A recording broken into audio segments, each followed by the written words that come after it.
So now let's take a look at changing operations master roles and raising domain and forest function levels. Now, Active Directory is a multi-master process, which means we'll have multiple domain controllers. Each one of them can master operations. So they can create new users, create new groups, create new group policy objects, manage any of them. But there are some functions that are single master operations. And what we mean by that is only one device can do that particular role. So when you install your first domain controller, it assumes all of those single master operations functions. Now that might not be what you want. So as your network grows, you might want to spread some of those out to other servers. The other thing you might want to do is as that computer gets older, you might want to retire that domain controller, so you need to move some of those functions off to other servers so you can retire that domain controller. Now, these can be managed a couple of different ways. You can do it in PowerShell, you can do it in NTDS using the NTDS utility, or NTDS util, command line tool. The other thing you can do is you can actually manage them in Active Directory using the GUI tools. But there are a couple of things you need to be aware of. So we have some of them that are going to be specific to the site, or to the domain, and then some of them that are going to be specific to the forest. So let's go to Active Directory users and computers, and let's take a look at the ones that are specific to our domain.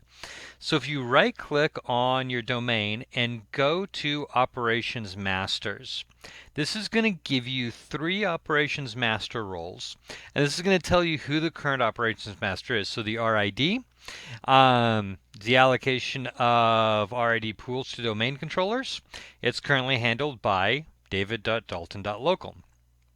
PDC is the primary domain controller emulator. That's for pre-Windows Server or pre-Windows 2000 clients. That's currently handled by the same server. This is the first server that came up. Infrastructure Master, same server. Now, if I wanted to change, and I'm actually going to have a hard time doing this because I only have one server. But if I wanted to change, what I would do is I'd transfer the operations master role to the following computer. And this would be the computer that I was actually on. So if I was on another domain controller, I could open this up and click change, and it would transfer that role from the current operations master to the new computer. Now this will let you manage them for the domain. It won't let you manage them for the forest.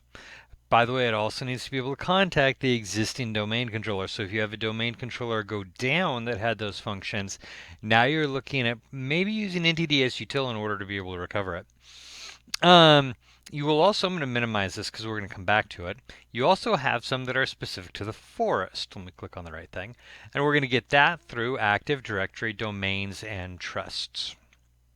And for this one, we'll right click, instead of right clicking on the domain, which would let us do manage the domain, which will actually open up Active Directory users and computers and raise the function level, which we'll talk about later. You'd right click on Active Directory domains and trusts.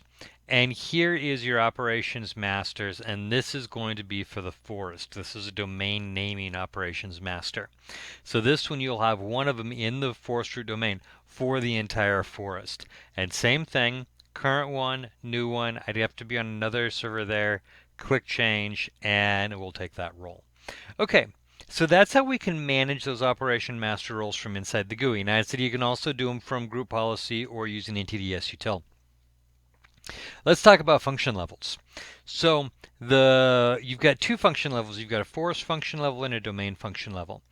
And the function levels has to do with the structure of the Active Directory database itself. So your domain function level cannot be higher than your oldest active domain controller in the domain.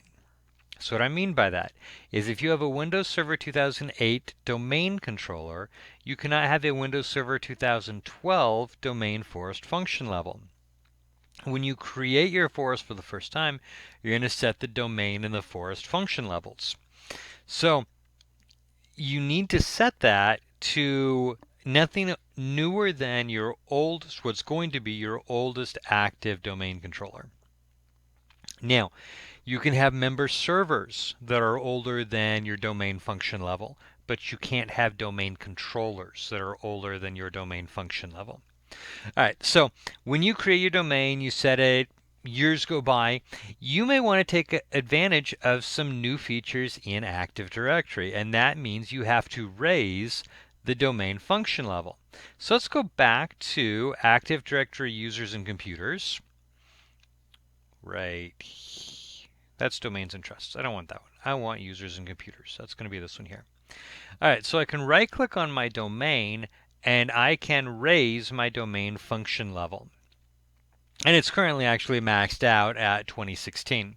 But this is where I would change it from, let's say I had it at server 2008, but I've gotten rid of all of my 2008 servers, and now I want to raise it to the 2012 function level. I would come here to do this for the domain.